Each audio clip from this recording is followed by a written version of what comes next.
আজ 19 এপ্রিল 2020 রবিবার। আমরা আজকে পূজনীয় বুদ্ধদেবতার বাড়িতে এসেছি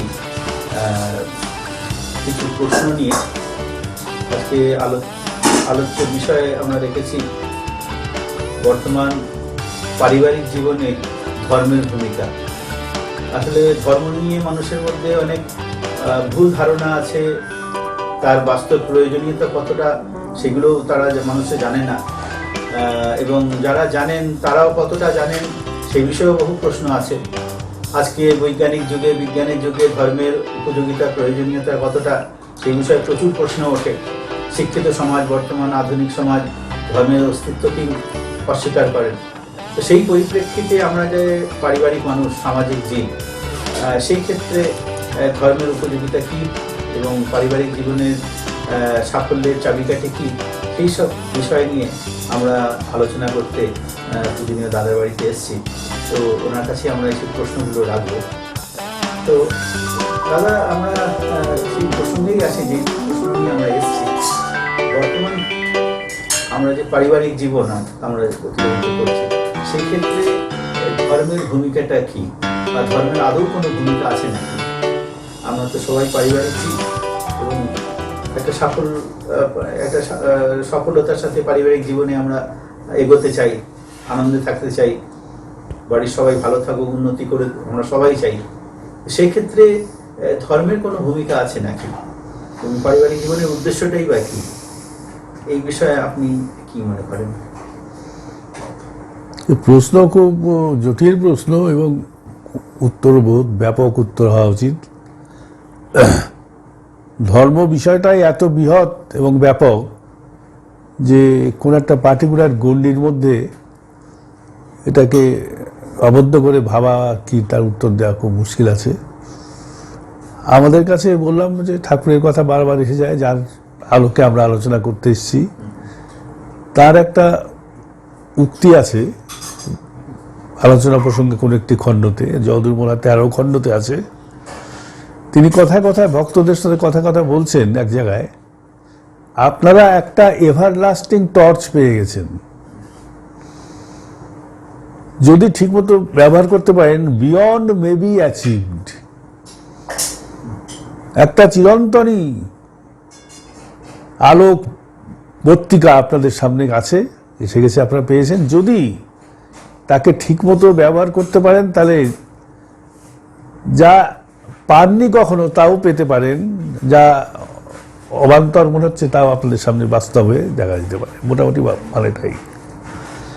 এখন ধর্ম কথাটা এমনই যে আমাদের এই প্রশ্ন করছি যার উপরে দাঁড়িয়ে, মানে বেঁচে থাকার উপরে দাঁড়িয়েই তো প্রশ্ন। ধর্ম কথাটাই ঠাকুর প্রথমেই বলে দিয়েছেন যে যে আচরণ, বাক্য, কর্ম বাঁচা বাড়ার সহায় হয়, উৎস হয়, তাকেই জানিস ধর্ম বলে, নইলে ধর্ম কিছু নয়। এই যে আমরা বেঁচে আছি পৃথিবীতে অনন্তকাল ধরে, জীব বেঁচে আছে এবং জীব নানা রকমের পরিবর্তনের মধ্যে দিয়ে আজকে বহুদিন হয়ে গেল আজকেও মানুষ হিসাবে বেঁচে আছে, তার মূলে ধর্ম আছে। কেননা ধর্ম মানে কি? ধর্ম মানে যা আমাদের বাঁচিয়ে রাখে, আর স্বপারিপার্শ্বিক বাঁচিয়ে রাখা মনেই স্বপরিপার্শ্বিক বাঁচিয়ে রাখে, আর ক্রমশ বৃদ্ধি পাওয়ার দিকে নিয়ে যায়। এটা কি ধর্মের নতুন ব্যাখ্যা না? আমরা আবহমান কাল ধরে ধর্ম বলতে যা শুনে আসছি বা দেখে আসছি, তার সাথে তো এটা ঠিক মিলছে না। আমরা ধর্ম বলতে সাধারণত ভ্রান্ত ধারণা একটা আছে কি, যে এই যে আচার আচরণগুলো, যেগুলো যেমন পূজা আর্চা, আরাধনা, আরতি, এই জাতীয় যেসব জিনিস আমরা দেখি, আমরা সেগুলোকেই ধর্ম বলে বুঝি। কিন্তু তীর্থ, আরো নানা রকমের যে অ্যাক্টিভিটিস, যেগুলো রিচুয়াল আমরা যেগুলোকে বলি, সেগুলোকে ধর্ম বলি। ওগুলো যে ধর্ম নয় তা কিন্তু না, কেননা প্রত্যেকগুলির পেছনে তার একটা অনন্ত পরিকল্পনা বা অনন্ত একটা ব্যক্তি আছে ওগুলোর। তাই ওগুলোকে ধর্ম বলা যাচ্ছে না তা না, কিন্তু কেবলমাত্র ওগুলোই ধর্ম না। সবগুলো মিলিয়ে একটা এফেক্ট আছে আমাদের বেঁচে বাড়াটা সফল হয়, যাতে আমরা সেটাকে ধর্ম বলবো, কিন্তু কিছু বাদ দেওয়া যাচ্ছে না। সবগুলো মিলিয়ে যেটা হচ্ছে সেটা হচ্ছে ধর্ম, মানে বেঁচে থাকাটা হচ্ছে। যেমন বেঁচে থাকা তো একা বেঁচে থাকা তো যায় না, না, সব পারিপার্শ্বিক বেঁচে থাকতে হয়। এখন আমার যে কোনো অ্যাক্টিভিটি সব পারিপার্শ্বিক, তাদের মানসিকভাবে, শারীরিকভাবে, আত্মিকভাবে বেঁচে থাকার যে সহায়ক হয়, বেঁচে থাকার জন্য প্রেরণা যোগায়, সেও একটা ধর্ম বলে ধরতে হবে আমাদের।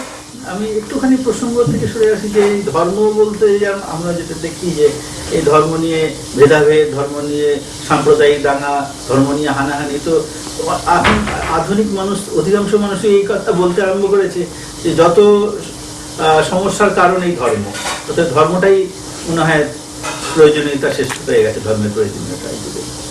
এই কথা বহুদিন আগের থেকে বহু বিরক্ত বুদ্ধিজীবীরা বলে আসছেন, তারা কিন্তু নামই লোক খুব, তাদের দর্শন আছে, পঠন আছে, তবুও তারা বলে আসছেন। কিন্তু কেননা তারা যেটা দেখেছেন ধর্মের ডেমনস্ট্রেশন হিসেবে যা দেখেছেন সর্বসাধারণের মধ্যে যুগ যুগ ধরে, সেটা দেখার জন্য তারা এই কথা বলছেন। এগুলো ধর্মের ভুল ভ্রান্ত ব্যাখ্যা কি যা দেখা যাচ্ছে তাকে বলা হচ্ছে। ওটা একবারে মিথ্যা কথাও বলা যাচ্ছে না, কেননা অনেক লোক, ভুক্তভোগী লোক যারা দেখছেন বলছেন, কিন্তু ওইটি ধর্ম নয়। যেমন ছায়া তো কায়ারই হয়, তা ছায়াটা তো কায়া না, কায়া হচ্ছে কায়া। আলোর প্রক্ষেপে এবং পরিবর্তনে ছায়ারও পরিবর্তন হয়। তা তেমনি আচরণের ভ্রান্তিতে, আচরণের ভুলে ধর্মের নানা রকমের রূপ ফুটান্ত হয়ে ওঠে, তাই না? তাই বলে আসল ধর্ম কিন্তু সেটা নয়। আসল ধর্ম আমাদের সেখানেই ধরতে হবে যে যেখানে সব পারিপার্শ্বিক আমরা ভালো থাকার পথে চলছি, চেষ্টা করছি মানে এটা অ্যাচিভ করে নিয়েছি তা না, কিন্তু ওটা আমাদের চরম উদ্দেশ্য বলে সে পথে আমরা চলছি, সাফল্য লাভ করছি। সাফল্য যেখানে আসছে না সেখানে আবার চেষ্টা করছি। সাফল্য বিপরীতে যেসব শক্তি তাদের প্রতিহত করতে চেষ্টা করছি, সেগুলোও ধর্মেরই অঙ্গ। এইগুলো তো একটা বিজ্ঞানের কথা বলছি না, বিজ্ঞান সাধকেরা এই কাজগুলি করে থাকে, তো ধর্মের প্রয়োজনীয়তা। বিজ্ঞান বলতে আমি ঠাকুরের রেফারেন্সে বলছি, ঠাকুর এক জায়গায় বলছেন যে বিশেষ জ্ঞানই বিজ্ঞান, তাই না?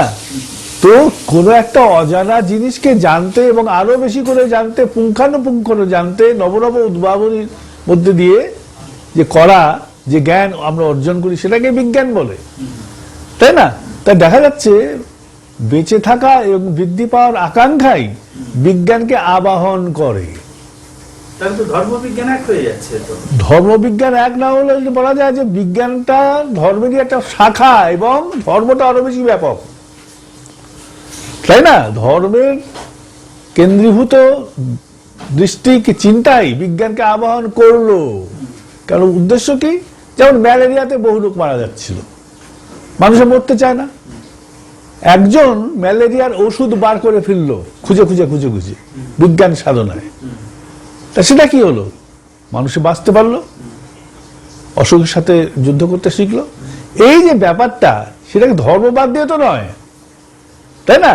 এখন ধর্ম যদি বিজ্ঞান থেকে আলাদা হয়ে যায়, কি মানুষই যদি আলাদা করে দেয়, যেমন একটা অ্যাটমিক ফিশনের থেকে বিরাট শক্তির সৃষ্টি করলো মানুষ, তারপরে সেই শক্তিটা মনুষ্য কল্যাণের জন্য না বিনিয়োগ করে ধ্বংসের কাজে বিনিয়োগ করলো, সেটা বিরাট ব্যাপার হয়ে গেল।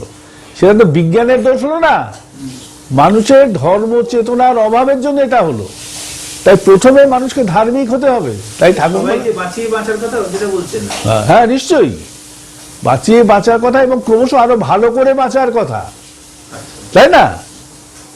সেই ক্রমশ আরো ভালো করে বাঁচার চেষ্টাতেই রাখছে বিজ্ঞান, এখানে দাঁড়িয়েছে আজকে, তাই না? তা সেটা করতে হবে। কিন্তু দেখা যাচ্ছে মানুষের ধর্ম চেতনাটাই প্রাথমিক।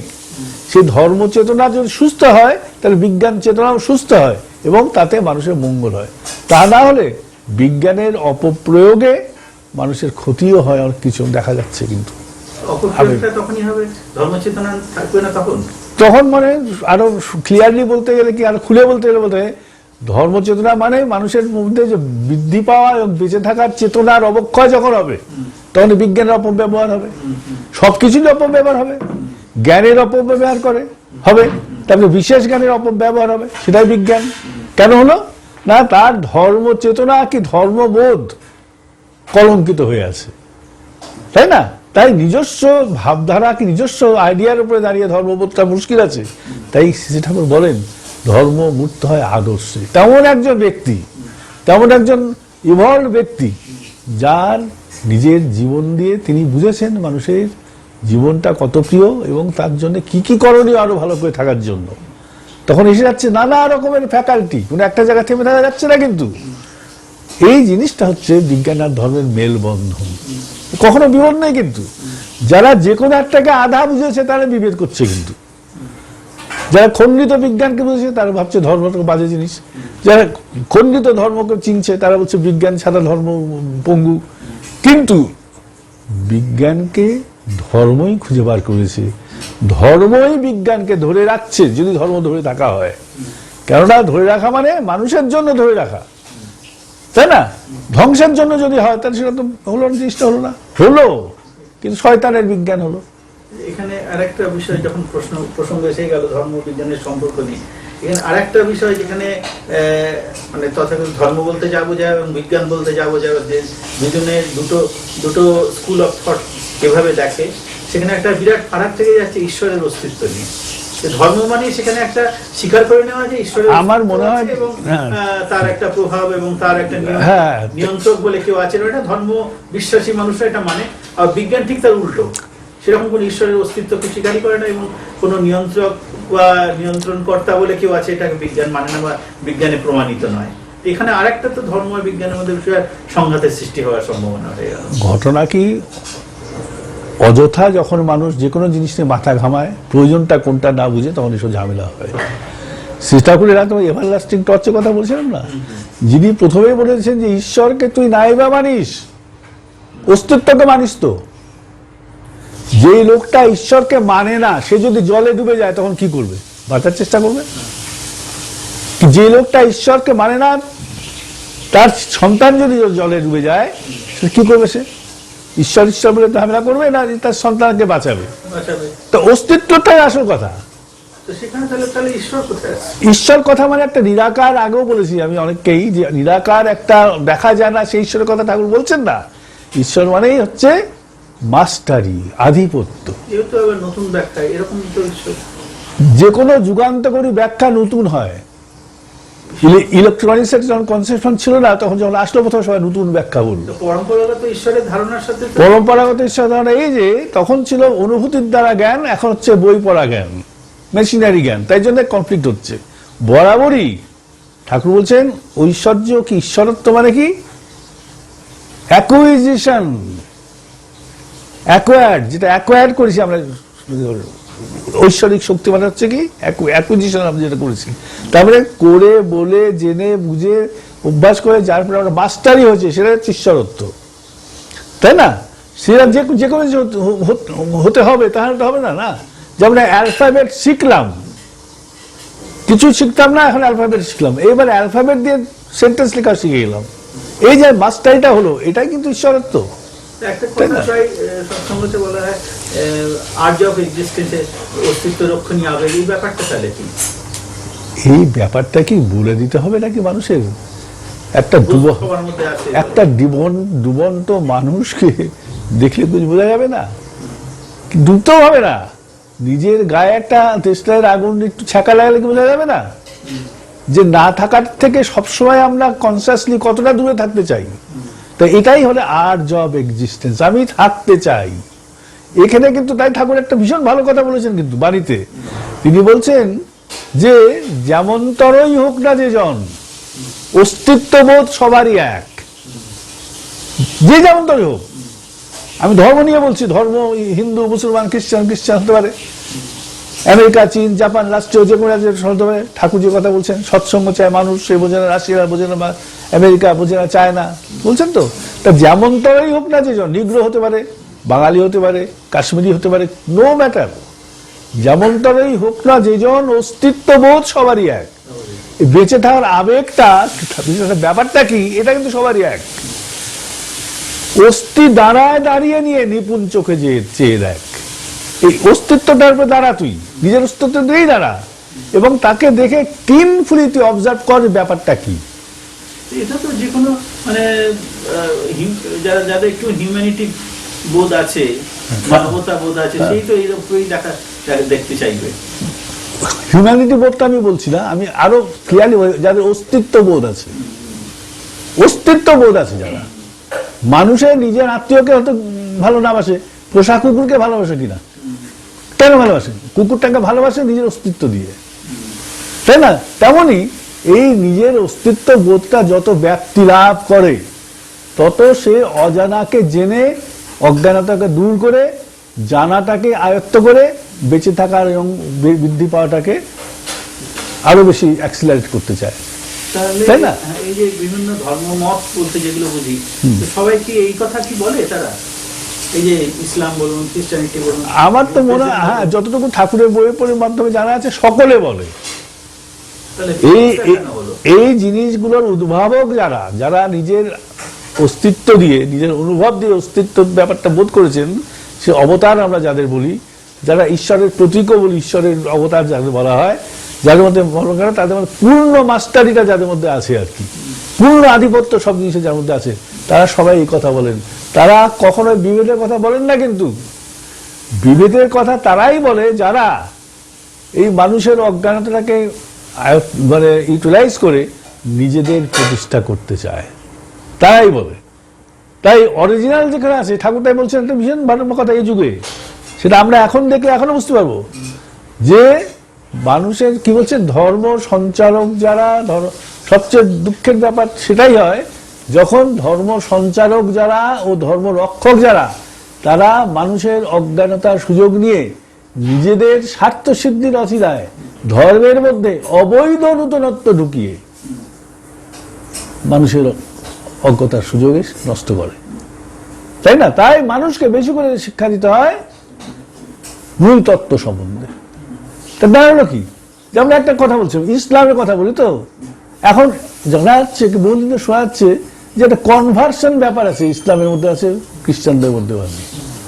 কিন্তু খ্রিস্টানিটির যে উদ্ভাবক, যার থেকে খ্রিস্টানিটি অরিজিন হয়েছে, ইসলামের যার থেকে অরিজিন হয়েছে, সে রসুল কি যীশু খ্রিস্ট, তারা কিন্তু কখনো কনভার্সনের কথা বলেননি, তাই না? এই ধর্ম পরিবর্তনটাকে যখনই নিজেদের নাম্বার ইনক্রিজ করার কাজে লাগিয়ে একটা ক্ষমতা দখলের পরিকল্পনা করে চলতে আরম্ভ করলো, তখনই বিকৃতি হলো। ঠাকুর তাহলে দীক্ষার কথা বলছেন কেন? দীক্ষা কথা এই জন্য বলছেন, দীক্ষা নাম্বার বাড়ানো বলা যেতে পারে, নাম্বার বাড়ানো ভালো, অস্তিত্ববাদী লোকের নম্বর বাড়ানো, ধর্ম মতের নম্বর বাড়ানো না। There is no difference in between the true Muslim and true Islam and true Christian. অস্তিত্ববাদী লোকের ধর্ম বানাতে বলছেন ঠাকুর। দীক্ষা দেওয়া মানে কনভার্সন না, দীক্ষা দেওয়া মানে জীবন বৃদ্ধির নীতিবিধিগুলোকে শেখার জন্য ব্যাপটাইজ হওয়া, কিন্তু সেই পথে যাওয়া। মুসলমানকে তাহলে কি দীক্ষা দেওয়া যেতে পারে? দেওয়া যেতে পারে না, দেওয়াই উচিত। সে কনভার্টেড হলো না, সে কনভার্টেড হলো না, সে নতুন করে তার যে রসুল ছিল, সে রসুলের ভাবধারাতে উদ্বুদ্ধ হয়ে সেই পথেই চলতে আরম্ভ করবে। ঠাকুরের দীক্ষা না বলে সে ওই যে হিন্দু হয়ে গেল তা নয়, না না না না না, কখনো না। ঠাকুরের অনেক মুসলমান দীক্ষিত আছে, তখনও ছিল, খ্রিস্টান দীক্ষিত ছিল, আমরা অনেককেই দেখেছি। সে কথা তো উঠতেই পারে না, সেটা তাহলে ঠাকুর এই কথা কখনো বলেননি। আচরণগুলো কি হবে, কি করবে সে? তার কৃষ্টি বিরোধী যা না তাই করবে। আমার মনে আছে আমাদের ওখানে হাজবেন্ড ছিল, সে একদিন ধুতি পরে ঠাকুরের কাছে এসেছিল, ঠাকুরটাকে ফেরত পাঠিয়ে দিয়েছিলেন, আমেরিকার হাউজারম্যান, তুই তোর পোশাক পরবি, তুই এইসব পোশাক কেন পরবি? তার যা পোশাক পরবি, হ্যাঁ, তার যা করণীয় সেটা করবি। কৃষ্টি বিরোধী কি তার আভিজাত্য কি তার যে ধারাবাহিকভাবে তার পূর্বপুরুষ থেকে যা চলে আসছে, তার বিরুদ্ধে তিনি যেতে পারবে না। এর মধ্যে থেকেই সকলকে শ্রদ্ধা করা যায়। বর্তমান অবতার যিনি, তাকে মেনে চললে পারে সকলকে মেনে চলা হয়, কেউ কখনো কোনো বিভেদ করতে আসেনি। কেন এই জিনিসগুলোকে জানে না, কিন্তু জানে না তারও কারণ আছে, কেন ভুল ধর্ম প্রচার এত বেশি আর ধার্মিক লোকের সংখ্যা এত কম যে মানুষের আচরণ দেখেই লোকে কনভিন্স হয়, সেই বাজে আচরণ, ভুল আচরণ দেখে। তাই ঠাকুর কি বলছেন, খণ্ডিত ধর্ম, খণ্ডিত জ্ঞান, তাই না? যা অনুসরণ করলে মানুষের ব্যক্তিত্ব, মানুষের জ্ঞান, মানুষের চেতনাও খণ্ডিত হয়ে যায়।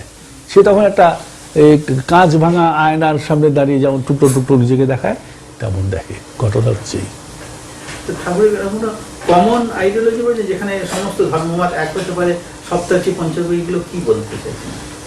এইগুলো তো অনেক ব্যাপক আলোচনা হয়ে যাবে তো। বলেন, আমার মূল জায়গাটা ধরতে পারিনি। না, সপ্তাহে পঞ্চমী মন্ত্রগুলোকে ধরলেই দেখা যাবে যে ওগুলো যেমন সব জায়গাতে ঈশ্বর এক, ধর্ম এক, প্রেরিত পুরুষগণ একই বার্তা পাই, এটা ঠাকুর বলেন। তো আমাদের সপ্তাহে পঞ্চমীতে আছে নৌপাস্য বন্যত ব্রহ্ম ন ব্রহ্মৈকমেক দ্বিতীয়, ব্রহ্ম এক এবং অদ্বিতীয়। ব্রহ্ম মানে বৃদ্ধিপরায়ণ হয়ে আছে, যে সহজে বৃদ্ধিপরায়ণ তো একই ব্যাপার, তাই না? তথাগত তদ্বার্তিক অভেদা, তথাগত তার থেকে তার বার্তা বজায় আসেন, তারা একই, তারা তো ডিফারেন্স করতে আসেন না কিন্তু, তাই না? এরকম কি আছে যে মন্ত্রগুলো, যেমন একটা রিলিভেন্ট এখন বলছে সপ্তাহে আছে আমাদের সৎসঙ্গ থেকে যেগুলো বাদ দিয়ে দেওয়া হয়েছে, সেটা কি সদাচারা একটা আছে না?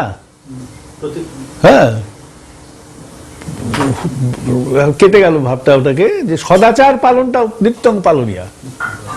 হ্যাঁ, তো এই সদাচারের কি রেলিভেন্স, কি প্রয়োজনীয়তা এখন মানুষ বুঝতে পারছে না।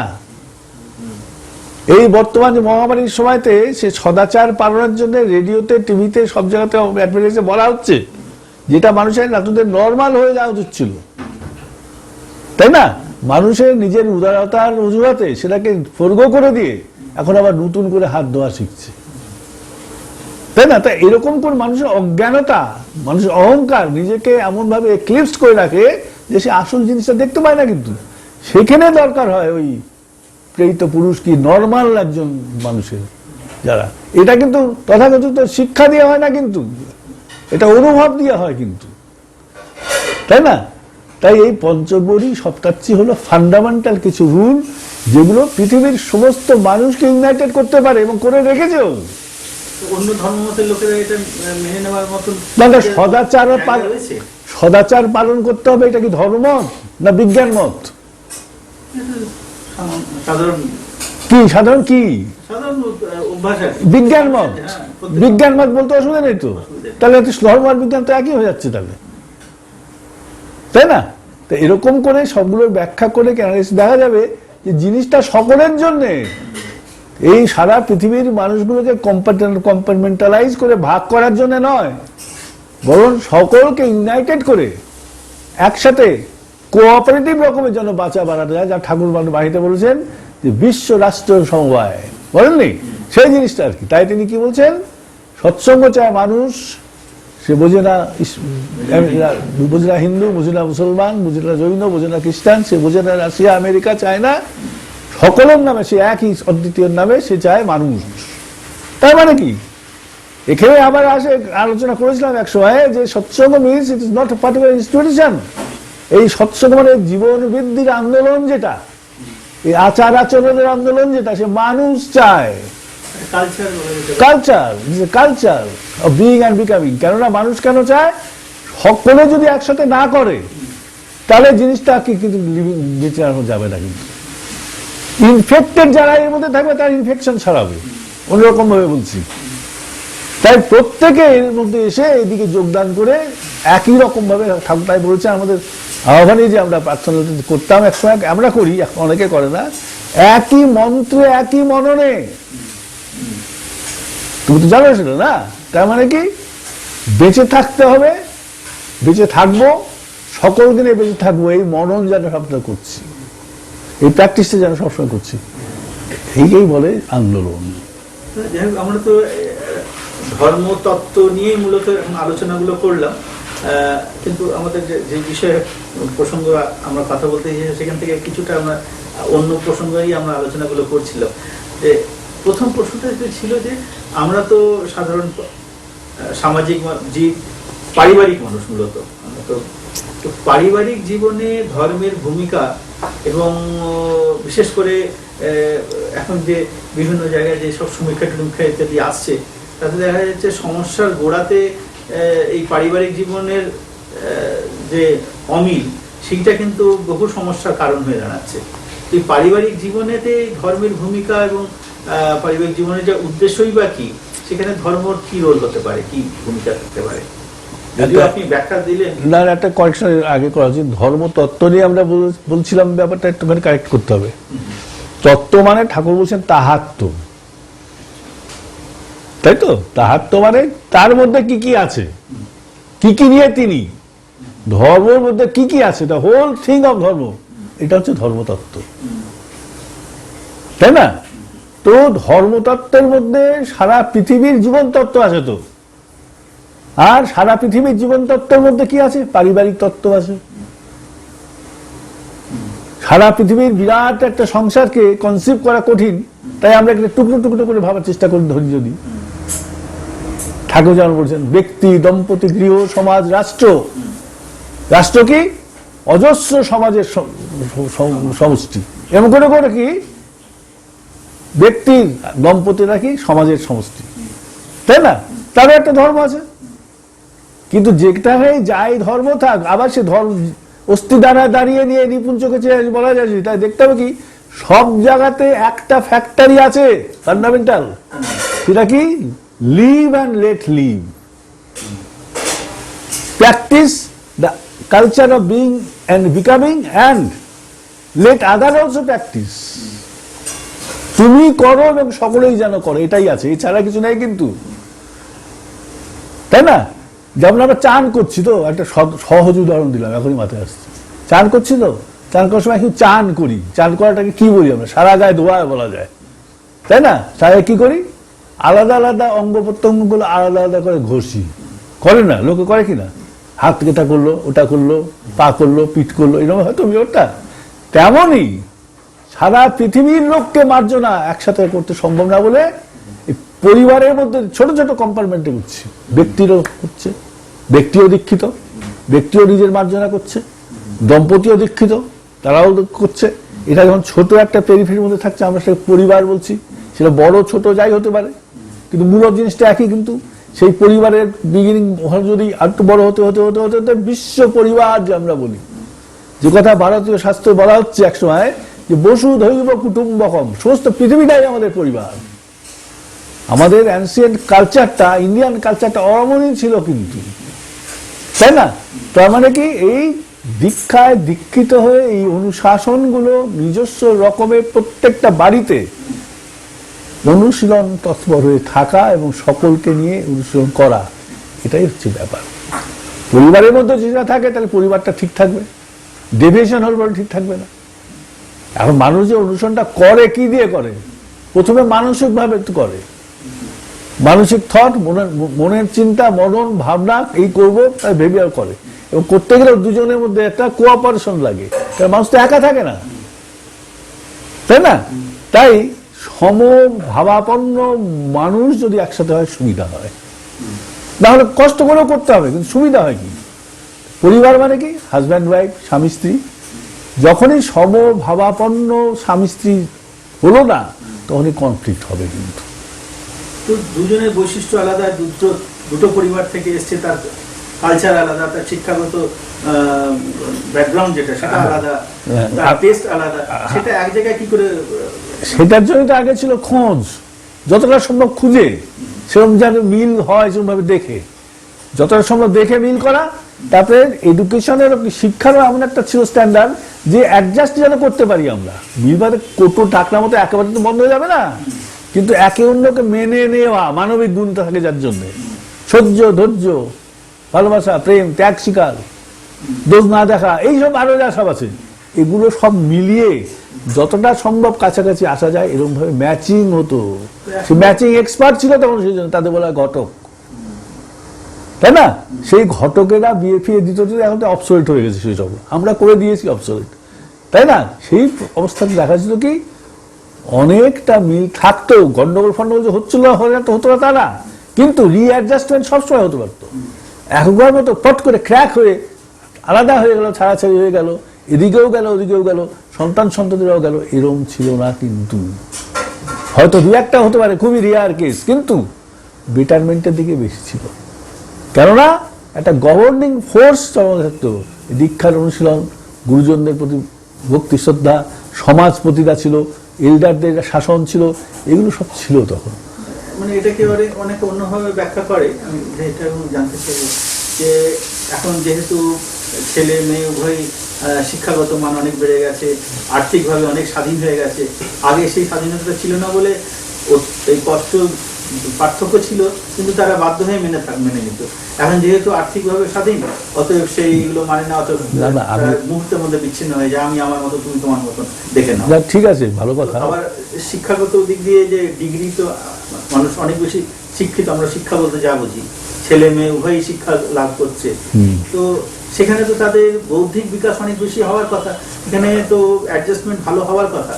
কিন্তু যদি দেখা যাচ্ছে যে দিন দিন এই পারিবারিক সংঘাত, বিশেষ করে এই যে বিচ্ছিন্ন হয়ে যাওয়া, ডাইভোর্সের সংখ্যা প্রত্যেক দিন বেড়ে যাচ্ছে, এই তো একটা মহা সমস্যা। এই সমাধানে সমস্যাটা দেখতে গেলে ধর্মের ভূমিকা তো সব জায়গাতে। সমস্যাটা দেখতে গেলে আগে সমাধান দেখতে গেলে সমস্যাটা কেন দেখতে হবে। শিক্ষা হোক, আর্থিক উন্নতি হোক, কালচারাল হোক, যাই কিছু হোক, উদ্দেশ্যটা কি? উদ্দেশ্যটা তো ভালো করে থাকা, বেঁচে থাকা। তো তা সেটা হ্যাম্পার যখন হচ্ছে তখন কিছু গড়বড় হচ্ছে, এটা মানতে হবে। তো এমন শিক্ষিত হচ্ছে যে আমি একজনকে মেনে নিতে পারছি না, সেটা কি স্বাধীনতা হলো? সে না নেওয়ার জন্য সংসারই নষ্ট হয়ে যাচ্ছে, সেটা কি শিক্ষা হলো? তাই না? তার থেকে তো শিক্ষা না নিয়ে যদি এটা হতো, যদি পিসফুলি সবাই থাকতো, ছেলেমেয়েরা ভালো থাকতো, তা কি এমন অসুবিধা হতো? আগেকার দিনে আমি উদাহরণ দিচ্ছি, আমাকে অর্থোডক্স কেউ বলতে পারে হয়তো, কিন্তু মিলিয়ে রাখার কথা। আগেকার দিনে যখন এত বেশি এডুকেশনাল রেট এত প্রচন্ড ছিল না, সবাই ঘরে ঘরে MA পাস BA পাস ছিল না, তো দাম্পত্য জীবন তো ছিল। কিছুদিন আগেও বাংলাতে যেসব মনীষীরা জন্মাতো মূর্খ মায়ের গর্ভ থেকে, এখন জন্মায় না কেন? আর সেই শিক্ষিত স্ট্যান্ডার্ডটাই ভাই কি হবে? একটা মা, যেই মায়ের থেকে শ্রীরামকৃষ্ণ জন্মায়, কি বিদ্যাসাগর জন্মান, তারা কি মূর্খ? তারা শিক্ষিত? কি বলতে হবে? এটা তো কোনো সেরকম এখনো পর্যন্ত কোনো বৈজ্ঞানিক ব্যাখ্যা পাওয়া যায়নি। এটা একটা অজানা কোনো কারণেই। কেন বৈজ্ঞানিক ব্যাখ্যা পাওয়া যায়নি? কেন খুঁজেছে কি বৈজ্ঞানিক ব্যাখ্যা? আমি যদি বলি যে এটাই ব্যাখ্যা, যে সম্মান, মেনে নেওয়া, ভক্তি, রিগার্ডফুল অ্যাটিটিউড দুজনের প্রতি, লাইফস্টাইলটাকে ঠিক মতো একটা রেগুলেটর রকমের রাখা, এগুলো কোনো ফ্যাক্টর না। বৈজ্ঞানিক ব্যাখ্যা পাওয়া যায়নি মানে হোয়াট ডু মিন বাই বৈজ্ঞানিক ব্যাখ্যা? ল্যাবরেটরিতে টেস্ট টিউব নিয়ে নাড়াচাড়ি করে দেখা না? বিহেভিয়ারাল স্টাডি করেছে কি কেউ? একটা সন্ততি হওয়ার জন্য স্বামী আর স্ত্রীর মধ্যে মেন্টাল টিউনিং কতটা দরকার, সেটা কি এটা কি দেখেছে? সেটা কিন্তু আমাদের দেশে না। সাইকোলজিকে বিজ্ঞান বাদ দিয়ে তাহলে সেটা কে স্টাডি করেছে? আমেরিকাতে যে ভালো মা যা রেপুটেশন, যা আমেরিকাও তো যায় কেউ, তাই কিন্তু ওয়াশিংটনের মার জীবনে তুমি পড়েছো? পড়ে দেখো একবার। যে কোনো একটা বড় যে হয়েছে তার পিছনে একটা বিজ্ঞান আছে তো, নাকি সেটাও হুইমজিক্যালি হয়ে গেছে? বাবাকেও মা মানতো, মাকেও বাবা মানতো। তখন হীনমন্যতা ছিল না যে স্ত্রীর কথা শুনবো কেন, আমি কাপুরুষ ছিল না। কিন্তু ন্যায্য শ্রদ্ধা, সম্মান, প্রেম সবই ছিল।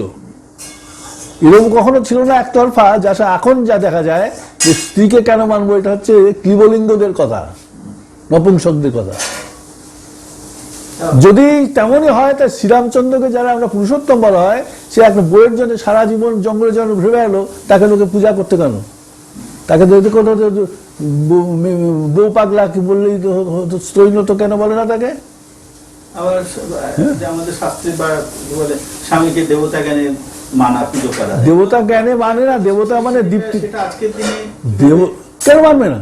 মানার মতো হলে মানবে না। দেবতা মানে দ্যুতিমান চরিত্র। বন্ধু বলতে পারে, বন্ধু বলে, বন্ধু হিসেবে দেখি সেখানে না, যেটা বলে প্যাট্রিয়ার্কাল সোসাইটি ছিল বলে ওই দিন বাবা আপনি যে কথাগুলো বলছেন সেগুলো তখন সব ছিল। এখন তো প্যাট্রিয়ার্কাল সোসাইটি আর নেই। এখন না আমি বলছি এখন কি ওদেরকে অপ্রেস করা হতো বলে ওইগুলো তখন হয়েছে। অপ্রেস যারা করতো তার শাস্তি দিলেই হতো তাদের। কোন একটা আটকাল তো থাকতে হবে। প্যাট্রিয়ার্কাল ছিল তার আগে। এখন কি আর, এখন তো বাবাও নেই মাও নেই সোসাইটির। কি আছে তাহলে? অনাথ সোসাইটি তাহলে, তাই না? পিতৃতান্ত্রিক না, মাতৃতান্ত্রিক না, তাহলে কি তান্ত্রিক বলে? স্বেচ্ছাতান্ত্রিক। তা সেটা কি ভালো? সেই স্বেচ্ছাতান্ত্রিকটা কি, তার সেই স্বেচ্ছাতান্ত্রিকতার যা ফল, সেটা কি ভালো? স্বাধীনতা তো মানুষ সবাই সবসময় চায়, আকাঙ্ক্ষা করে। ঠাকুরের একটা কথা আছে, সুয়ের অধীন হয়ে যাবে তাহলেই স্বাধীন। তাহলে কি স্বাধীনতা? স্বেচ্ছাচারিতাকে স্বাধীনতা বলে না। তাহলে মানে মূল কথা যদি ধরতে যায় যে এখানেই ধর্মের অভাব তো, এখানেই ধর্মের মধ্যে অধর্মী ভাবে চলছে লোকেরা। তাই মানে কি, যা বললে, যা করলে, যা আচরণ করলে, দেখালে, করলে, যেটা যে কালচারে চললে, সোজা কথা, আমাদের জীবনটা সুখময় বৃদ্ধিপরায়ণ থাকে, তাকেই বলে ধর্ম। সে তুমি যে নামেই বলো, তাই না? ঠিক। তাহলে তাহলে এই যে সম্পূর্ণ দুটো বিপরীত মেরুর দুজন মানুষ, একজন স্ত্রী স্বামী হিসাবে বিবাহের মধ্যে দিয়ে এক জায়গায় এলো, একটা জায়গায় থাকা, একসাথে তলে থাকা আরম্ভ করলো, দুটো সম্পূর্ণ আলাদা কালচার, আলাদা বৈশিষ্ট্য, আলাদা টেস্ট আর গুণ, সেখানে আলাদা কালচার দেখে নিতে হবে যতটা নিয়ার করা যায়। সেখানে যেমন একটা কথা বলছি, এই যে আমরা এখানে বসে ঠাকুরের আলোচনা করছি, সমভাবনা লোকে চাই, কোন একটা মহিলা তার সংসারে ঠাকুরের সৎসঙ্গ করে বাড়িতে চলে যায়, এই যদি হয়, তাই তো কালচার একলা বলে মনে করতে হবে। তাই এরকম ভাবে সেই স্ত্রীর সাথে প্রথমে থেকে দেখে শুনে ম্যাচিং করলে হতো, র্যান্ডাম না করে সিলেক্টিভ করলেই ভালো হতো যতটা সম্ভব। আমরা যে জমি জমা কিনি তাও তো সিলেক্টিভ কিনি, দেখে শুনে, এটা কোন পাড়া, এখানে থাকতে পারা যাবে কি, এইসব দেখা গেল। সিলেক্টিভ মানে যে আননোনটাকে যতটা সম্ভব নোন করে তোলা যায়, তারপরে আবার নিজের এফোর্ট থাকবে, কিন্তু সেটা থাকবে না তা না, কিন্তু ভুল ভ্রান্তি হলে সেটা ম্যাচিং, সে রিপেয়ার, সেসব চলবে কিন্তু, তাই না? এটা তো ফ্লো, লাইফ তো ফ্লো, এখানে কোনো জিনিস কমপ্লিট একবারে হয়ে যাচ্ছে তা না, কিন্তু এটাকে মেনে নিতে হবে, তাই না? আর যুক্তি টুক্তিগুলো যেগুলো দিতে হবে সেগুলো পজিটিভ রকমের দিতে হবে। যেমন মারামারি করি, মারামারি মানে হাত চালানো, হাত চালালে মাথা বেঁধে যাবে, তার হাত চালানো যাবে না, মুখে মুখেই যতটা সম্ভব হয় এক যুক্তি দিলাম আমি। এরকম ভাবে বেঁচে থাকার পক্ষে যে সব যুক্তি দিতে হবে। আমি এই প্রসঙ্গেই আসতে চাইছিলাম যে এই যে দুটো দুরকম এক জায়গায় এলো, এবং এই ক্ষেত্রে যদি আমরা যেটা ধর্ম এবং ধর্মমূর্ত হয়ে আদর্শে বলছি, আদর্শ বলতে আমি মনে করি যে শ্রী ঠাকুর অনুকূলচন্দ্র কি তারা মনে করুন তারা গ্রহণ করলো, তো এই গ্রহণ করার মধ্যে দিয়ে এবং গ্রহণ না করে এক জায়গায় থাকা এবং গ্রহণ করে থাকা, এই দুটো জীবনের মধ্যে পার্থক্যটা কি? গ্রহণ করলে একটা বাস্তবভাবে জলায় বলায় করায় একই রকমের টিউনিং নিয়ে চলা যায়, তাই না? যতটুকু করে তার তত লাভ হয়। তাতে কি শান্তি, কি সম্ভাবনা বেড়ে যাবে?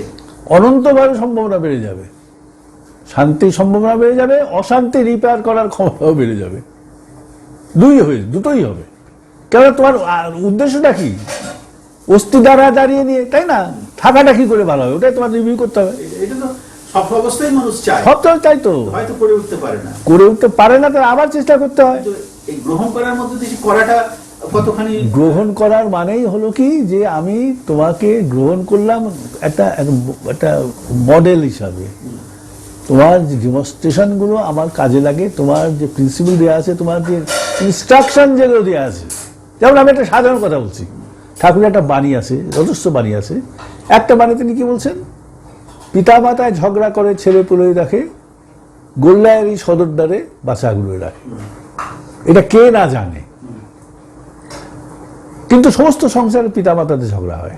তার মানে কি, আমরা এই মানুষটাকে পড়েছি, ভেতরে ঠিক মতো নিয়ে এটাকে করে উঠতে পারিনি, তারপরে অভ্যাস করিনি। এরকম করে করলে হবে না, নিজের সাথে নিজের যুদ্ধ করে তার যে বলা যেগুলো আছে সেগুলোকে কাজে করে তুলতে হবে, তাহলেই সাকসেস। এটাকে কষ্ট না আনন্দ কি তা না, যদি তাকে ভালোবাসি তাহলে আনন্দ। এটা কি দীক্ষা গ্রহণ না করেও কি করা যায় না? দীক্ষা গ্রহণ না করেও করা যায়, যতটুকু করা যাবে তার লাগবে। দীক্ষা গ্রহণ করলে কিছু ফাইনাল জিনিস হয়, এটা কি কিছু প্রসেস থাকে, তো সেগুলো অনুশীলন করলে নিজের মস্তিষ্ক, স্নায়ুকেন্দ্র এগুলো আরো অনেক বেশি রিসেপটিভ, পারফেক্ট, আর আরো কিন হয়। নিজের উপরে নিজের মাস্টারি ওটা আরো গ্র্যাজুয়ালি আস্তে আস্তে গ্রো করে, সুবিধা হয়, অনেক বেশি পাওয়ারফুল হয়, সেগুলো অনেক বেশি সুবিধা হয়, তাই না? এটাই ব্যাপারটাই হয়। এক্ষেত্রে পারিবারিক শিক্ষা বলতে তাহলে কি বোঝাবে? মানে এই যে একটা পারিবারিক শিক্ষা মানে জীবন বৃদ্ধির আচার আচরণ যেগুলো, সেগুলো পরিবারের লেভেলে সকলে মিলে অনুসরণ করা। পরিবারেই যেন একটা চল হয়ে গেছে। যেমন কোন একটা পরিবারে গেল, তুমি দেখলে ওখানে গেলেই জুতো খুলে ঢুকতে হয় এবং ঢুকে পা ধুতে হয়, সবাই তাই করে। তখন কি বলবে তুমি? পরিবারে এটাই কালচার। আবার একটা জায়গা দেখবে উঠে জামা প্যান্ট নাচো, বিছানায় উঠে মনে বসে খিদার্ম করলো, তখন তুমি কি বলবে, এদের কালচারটাই এরকম, অভ্যাস, একদিনে তো হয়নি।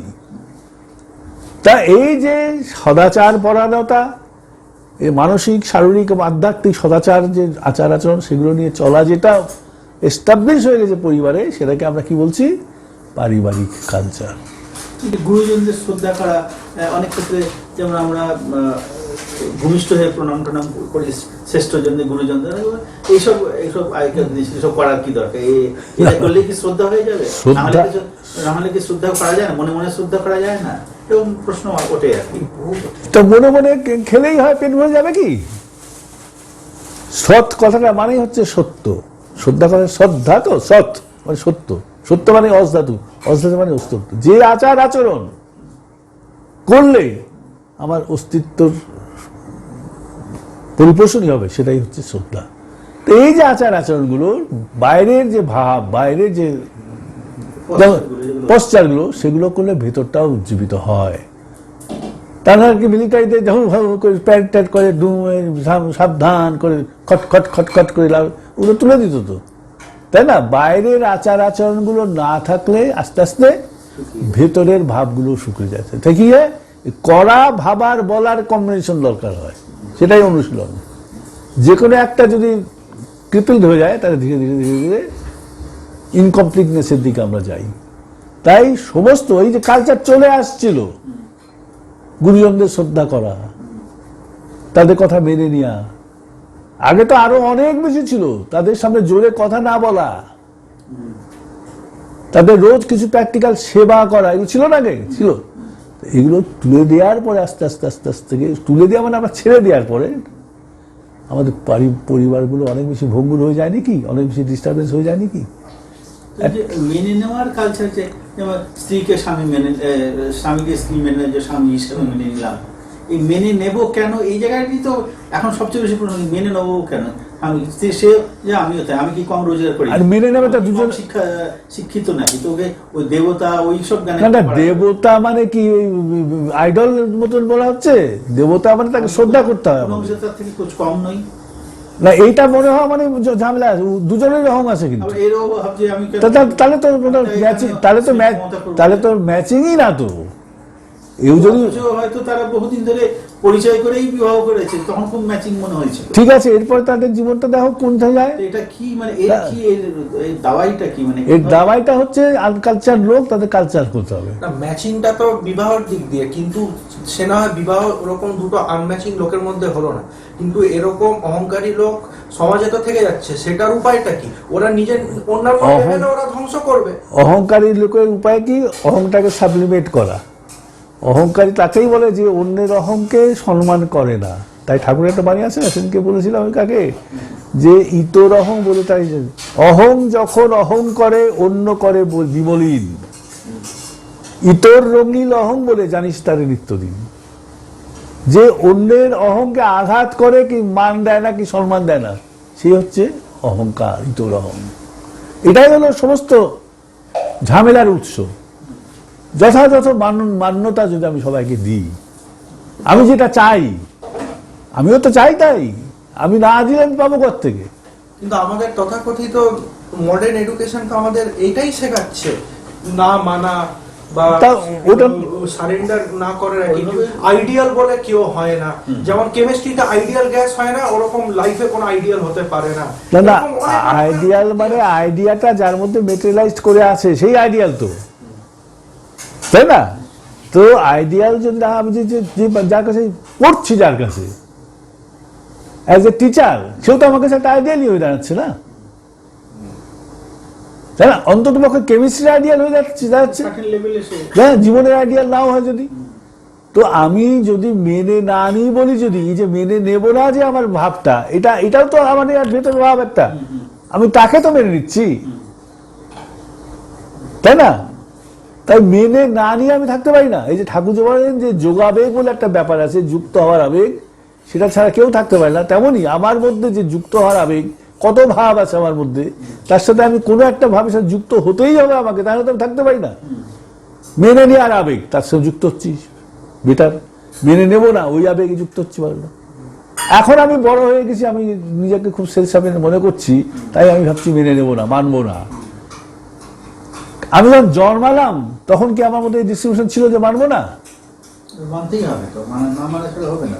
তাহলে না মানলে বেঁচে থাকতে হবে এতক্ষণ। মুহূর্ত বেঁচে থাকতে হবে। তাহলে সেটা কি যুক্তি?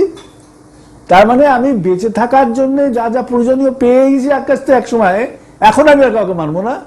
তো এটা তো চরম হিপোক্রিসির লক্ষণ। সব হিপোক্রিট এটাকে বলে না মেনে থাকতে না পারে না, কিন্তু। আমি বলছি ওই জন্য ঠাকুরের যে গান আছে, ঠাকুর যে বলে গেছেন প্রথম গান, আজকে না, রিলেট করলাম জিনিসটাকে।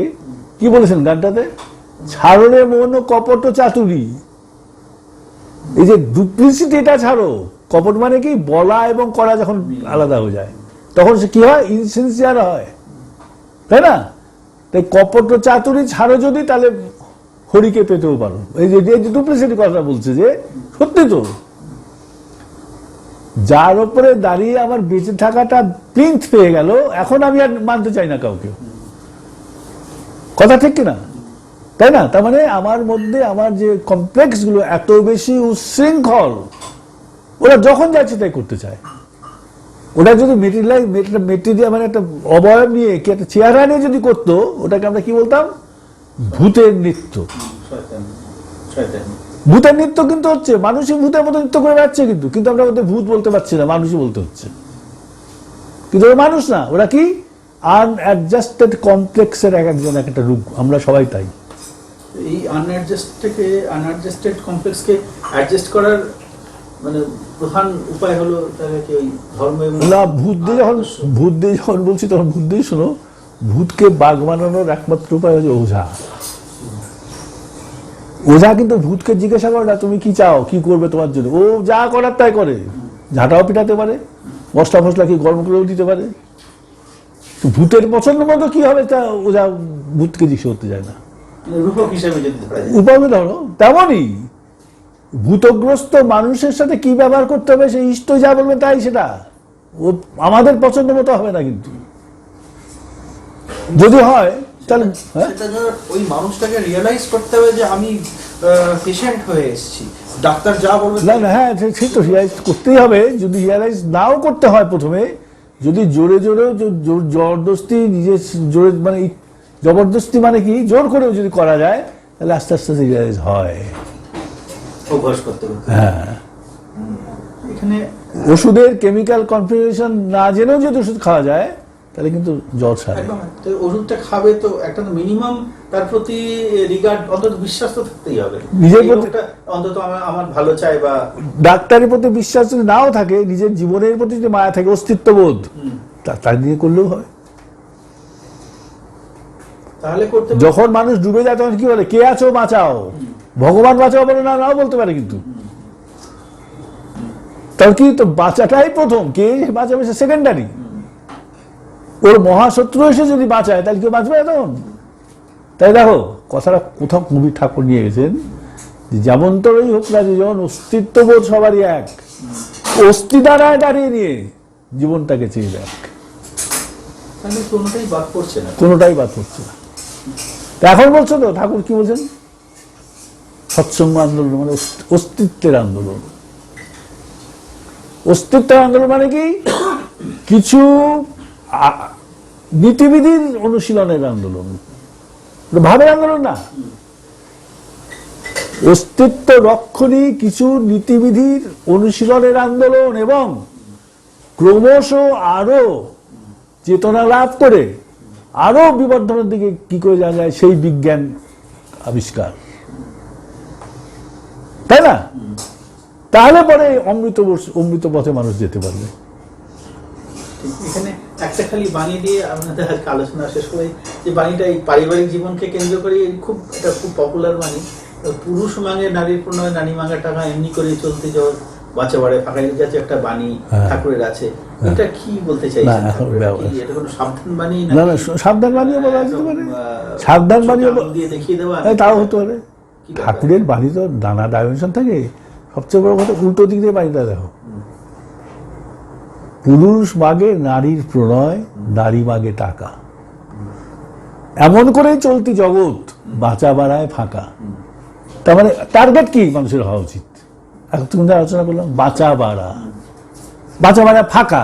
তার মানে কি, বাঁচা বাড়ার যে অনুশীলন কি বাঁচা বাড়ার যে নীতিবিধির অনুশীলন সেটা ফাঁকা। কেন ফাঁকা? কেননা পুরুষ মাগে নারীর প্রণয়, নারীর কাছে ভালোবাসা চায়। ভালোবাসা মানে বেঁচে থাকার ভালোবাসা না, কোরবান হচ্ছে কামনা সিক্ত ভালোবাসা পুরুষের কাছ থেকে নারীর কাছ থেকে পুরুষ চায়। ওটা কি ভালোবাসা নাকি অন্য কিছু বলবেন? ওটা ভালোবাসা, কামের প্রতি ভালোবাসা, বৃত্তি উপভোগের প্রতি ভালোবাসা, বৃত্তির প্রতি ভালোবাসা। বাঁচা বেড়া ফাঁকা তো সেই জন্যই। বৃত্তির ভালোবাসা, হ্যাঁ, বৃত্তির প্রতি ভালোবাসাতে নারীর কাছে আসে। এটা উপলক্ষ মাত্র, উপলক্ষ মাত্র। কেননা নারী ছাড়া কামের হবে না। আর নারী কি চাইতে হবে তাহলে? নারীও পুরুষের ভালো চাচ্ছে না, কিন্তু পুরুষ বেঁচে থাকা এবং সেই বেঁচে থাকা আমিও বেঁচে থাকি তা চাচ্ছে না, কিন্তু সে কি চাচ্ছে? তারও বৃত্তি উপভোগ চাচ্ছে। সেটা কি? টাকা ছাড়া হবে না, তা মেটেরিয়াল নানা রকমের তার চাহিদা যা। তো এই চলছে। পুরুষ বলছে এ আমার সাপ্লায়ার এই দিক দিয়ে, নারী বলছে এই আমার সাপ্লায়ার ওই দিক দিয়ে। এই করে হচ্ছে কি অ্যাডজাস্টমেন্ট হচ্ছে, আন্ডারস্ট্যান্ডিং হচ্ছে, আন্ডারস্ট্যান্ডিং বলা হয়, প্যাক্ট বলা যায়। হয়ে যাচ্ছে। এদিক দিয়ে কি হচ্ছে? বেঁচে থাকাটা বৃদ্ধি পাওয়াটা ধরে যাচ্ছে। কিন্তু আমরা সেইভাবে দেখতে গেলে যদি একটুখানি গভীরে দেখা যায় যে এখন যে বিবাহের যে চলছে অধিকাংশ কিন্তু এইটাকে কেন্দ্র করেই, কিন্তু বিকেন্দ্রিক চলনা হচ্ছে। এখন যে ভাইরাসে আক্রমণ হচ্ছে না সেরকম, এটা কি মানে স্বাভাবিক রঙেই দেখা হয়। সবের দেখা হয়। ওখানে গেলে আমার এই ম্যাটেরিয়াল একটা কথা তুমি শোনো না, সূক্ষ্মভাবে কিন্তু এটাই কাজ করছে, হয়তো মুখে না বলে না কাজ করছে। ওটাই চালিকা শক্তি। দেখতে গেলে একটা তুমি দেখো না একটা জিনিস, যেই যে সদাচারের কথা আমরা এতক্ষণ বললাম, যেই সদাচারটাকে মানুষ উচ্ছন্নে দিয়েছিল, জানি কি সেই সদাচারটা এখন প্রাইমারি হয়ে গেছে। কিন্তু বাঁচার ভয়, তোমার যেটাকে সদাচারই ভাবতো না সেটা এখন সদাচার লোকে ধরছে। তার মধ্যে সবচেয়ে বড় উদাহরণ, যেটা ভীষণ লক্ষ্য করার মতো, যে তুমি জানো যে বিজ্ঞানের গর্ব তুমি করছো, যে শিক্ষার গর্ব তুমি করছো, যে বিশাল অ্যাডভান্স করছো, যে যা ইচ্ছে তুমি বলে যাচ্ছ, তুমি সব একাই, তাদের হাত ধোয়া শিখতে হচ্ছে। কেন? ইমাজিন কোথায় তুমি আসলে দাঁড়িয়ে আছো? বিজ্ঞানের চোখে তুমি কোথায় দাঁড়িয়ে আছো? যে বিজ্ঞানের কথা তুমি দিয়ে কথা আরম্ভ করলে, বিজ্ঞানের চোখে দাঁড়িয়ে থাকার জন্য ধর্মকেও তুমি বিদায় করে দিয়েছো। কিন্তু করো নাকি? বিজ্ঞান রকম ভাবে বেঁচে থাকা না শেখার জন্য তোমার বেঁচে থাকাটাই মানে ধর্মটাই সংকটে পড়ে গেছে। সেজন্য লোকে কি ভাবছে, লোকমতটা বড় কথা না। এই কোটি কোটি লোকের আক্রমণে লোকের মতামত বড় কথা না, বিশেষজ্ঞ ডাক্তার কি বলছে সেটাই মাননীয়। এখন তাই করছে, সেরকম মানুষের জীবনেও তাই। আমরা সুন্দর আলোচনা শুনলাম। আলোচনার এই শেষ নেই, ঠাকুর যা বলে গেছেন আমাদের পুঙ্খানুপুঙ্খ দেখা দরকার। আমি তো আলোচনা করতে পারি না, আরো বিশদভাবে আরো সুন্দরভাবে অনেকে আছে, লোকে বলো, শোনো, করো, এবং let us altogether let us implement this things. আমাদের এটাকে চালিয়ে দিতে হবে লোকের মধ্যে। বিজ্ঞান হিসাবেই চালাও, ধর্ম হিসাবে চালাও, কিচ্ছু এসে যায় না, কিন্তু যেই চালানোটা সবাই চড়বে, যেটা কি আমরা বাঁচতে চাই। বিজ্ঞানকে ফেললেও বাঁচতে চাই তাকে কেউ ফেলতে পারবে না। ধর্মকে থুতু দিলেও বাঁচতে চাই কেউ ফেলতে পারবে না। আর বাঁচতে চাই মানে আমিনটা শুধু আমার সাথে আমার ছেলে মেয়ে, সংসার, পাড়া প্রতিবেশী স্বভাব, তা না হলে আমার বাঁচাটাই পক্কা হয়ে যায়। জয় গুরু। এত সুন্দর আলোচনাগুলো আজকে হলো সমস্ত ধর্ম, বিজ্ঞান এবং তার সাথে আমাদের দৈনিক পারিবারিক জীবন, দাম্পত্য জীবনের যে সমস্যার মূল কারণগুলি। তো আলোচনা করতে করতে, আলোচনা শুনতে শুনতে, মূলত আপনি বললে আলোচনা করতে পারি না, মনে হচ্ছিল যে এটা কি ধর্ম জগতের আলোচনা হচ্ছে না বাস্তব জীবনের বিজ্ঞানের আলোচনা হচ্ছে, এটা ফারাক করাই খুব মুশকিল হয়ে হচ্ছিল। যাই হোক, খুব সমৃদ্ধ হলাম আমরা সবাই। একটা কথা লাস্টে আবার যোগ, না তোমার কথা লাস্ট খুব সুন্দর কথা বলছো। একটা কথা এইখানে একটা কনফিউশন থেকে যাচ্ছে, আমাদের কথাবার্তাগুলো এমন হতে হবে যেন কোনো রকমের ভুল বুঝাবুঝির চান্স না থাকে। ধর্ম জগতে হচ্ছে না এই জগতে, তা না, আমাদের জীবন জগতের কথা হচ্ছে, সেটাই ধর্ম জগৎ, তাই না? এখন মানুষে ভুল বুঝে আর ভুল করে এত বেশি আকাশটাম্প হয়ে গেছে, পিওর জিনিস নিলেও ভাবে এটা ভুল। তাই সেসব টার্মিনোলজি গুলো যদি এড়িয়ে ঠাকুরের টার্মিনোলজি যদি জানা যায় সেটা আরো ভালো হয়। এটা বলো ঈশ্বর তুই মানি নাই বা মানুষ, অস্তিত্বকে মানিস তো? এই কথার কোনো তুলনা আছে নাকি? এখানে তো কোনো সংঘাতের প্রশ্নই না, সমস্ত না, ধারণ পালন অস্তিত্বকে করা তাকেই বলে ধর্ম। আসলে আমাদের পরম্পরাগত একটা ধারণা আছে, তার সাথে সংঘাত লেগে যায়, মেলাতে পারা যায় না, তখন মনে হয় যে কি হচ্ছে, কোথায় কোন জগতের কথা। নিশ্চয়ই সংঘাত তো আমরাই সৃষ্টি করেছি, ভুল ব্যাখ্যা, ভুল পরিবেশন করে। এখন ঠাকুরজন এসে কি বলেছেন, প্রথমে আরম্ভ করেছিলাম, আপনারা একটা এভার লাস্টিং টর্চ পেয়ে গেছে। টর্চের দাম কখন হয়? অন্ধকার হলে হয়। সে অন্ধকারে কি করে টর্চ জ্বলা দিতে হয়, তাহলে দেখা যায় ব্যাপারটা কি আসলে। খুব দারুণ কথা এটা, খুব আশার বাণী আর কি আমাদের জন্য। বিরাট কথা, বিরাট কথা। খোঁজ করলে হয়তো সেই টর্চের সন্ধান আছে, সবাই পেতে খোঁজ করলে না, let us use it, it is very much available. অন্তত চাহিদা তো হোক যে আমি চাই, পেতে চাই। বিষয় লাগবে। ঠিক আছে, আপনাকে আমরা প্রণাম জানাই। জয় গুরু, জয় গুরু, জয় গুরু। আলোচনার জন্য ধন্যবাদ।